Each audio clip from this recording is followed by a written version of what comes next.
നമ്മുടെ പുതിയ വീഡിയോയിലേക്ക് എല്ലാവർക്കും സ്വാഗതം. റവ വെച്ചിട്ട് വളരെ ഹെൽത്തിയായ ഒരു 4 മണി പലഹാരം ഉണ്ടാക്കി നോക്കാം. വളരെ ടേസ്റ്റിയാണ് ഇത് കഴിക്കാനായിട്ട്. ഉണ്ടാക്കാനാണെങ്കിൽ വളരെ സിമ്പിളുമാണ്.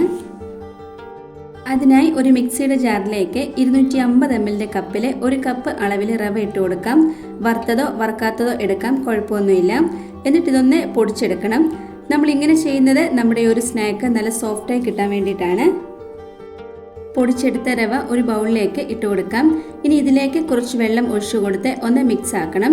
മിക്സ് ആക്കിയതിന് ശേഷം വെള്ളം കുറച്ചുകൂടെ വേണമെന്നുണ്ടെങ്കിൽ ഒന്നുകൂടി ഒഴിച്ചു കൊടുക്കാം. 10 മിനിറ്റ് കഴിയുമ്പോൾ തന്നെ നന്നായി ഇത് കുതിർന്ന് കിട്ടും.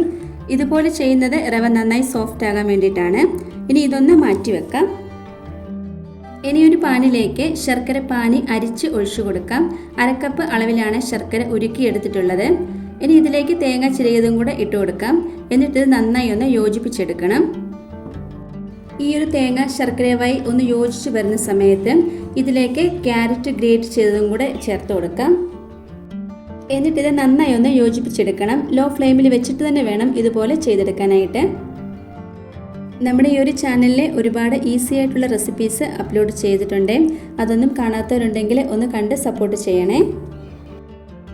ഈ ഒരു ശർക്കര പാനി പകുതി വറ്റി വന്ന് കഴിയുമ്പം ഇതിലേക്ക് നല്ലൊരു ഫ്ലേവറിന് വേണ്ടിയിട്ട് ഏലക്കായും ചെറിയ ജീരകവും പൊടിച്ചെടുത്തത് ചേർത്ത് കൊടുക്കാം. എന്നിട്ട് ഇതെല്ലാം കൂടി ഒന്നുകൂടി ഒന്ന് മിക്സ് ആക്കി കൊടുക്കാം. ഈ ഒരു മധുരമൊക്കെ ഒന്ന് ബാലൻസ് ചെയ്യാൻ വേണ്ടിയിട്ട് അല്പം ഉപ്പും കൂടി ഒന്ന് ചേർത്ത് കൊടുക്കാം. ഇനി ഒരു 1/2 ടേബിൾ സ്പൂൺ അളവിൽ നെയ്യും കൂടി ഒന്ന് ചേർത്ത് കൊടുക്കുന്നുണ്ട്. ഈ ഒരു നെയ്യൊക്കെ ചേർത്ത് കൊടുക്കുമ്പോൾ നമ്മുടെ ഈ ഒരു സ്നാക്സിന് നല്ലൊരു ടേസ്റ്റ് ആട്ടോ കഴിക്കാനായിട്ട്. ഇനി ഇത് നന്നായിട്ടൊന്ന് മിക്സ് ആക്കി കൊടുക്കാം.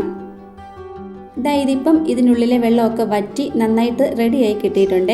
ഇനി ഇതിൽ നിന്ന് ഒരല്പം ഒന്ന് മാറ്റി വെക്കാം.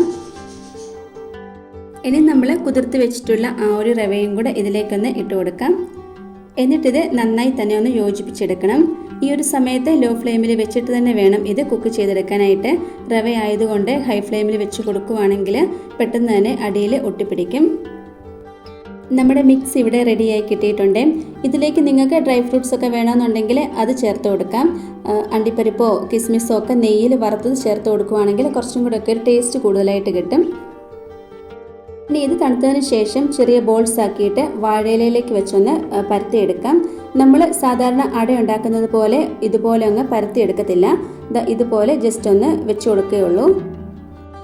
ഇനി ഇതിൻ്റെ മേളിലേക്ക് നമ്മൾ നേരത്തെ കുറച്ച് തേങ്ങയുടെ മിക്സ് ഒന്ന് മാറ്റി വെച്ചിട്ടുണ്ടായിരുന്നില്ലേ, അതൊന്ന് പ്രസ് ചെയ്ത് വെച്ച് കൊടുക്കാം.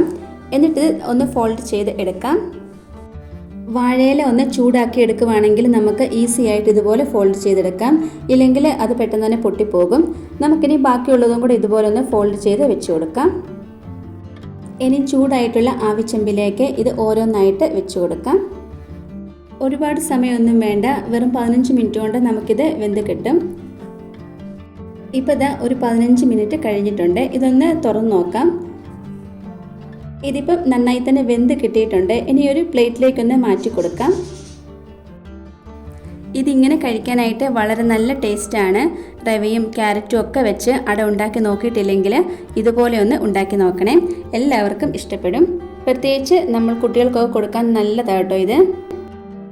അരിപ്പൊടി വെച്ച് ഉണ്ടാക്കുന്നതിനെക്കാട്ടിലും വളരെ നല്ല ടേസ്റ്റ് ആട്ടോ ഇതുപോലെ റവ വെച്ച് ഉണ്ടാക്കിയെടുക്കാനായിട്ട്.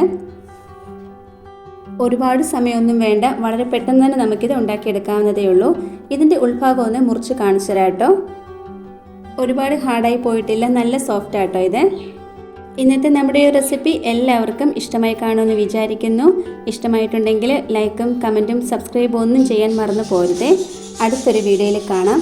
Thank you.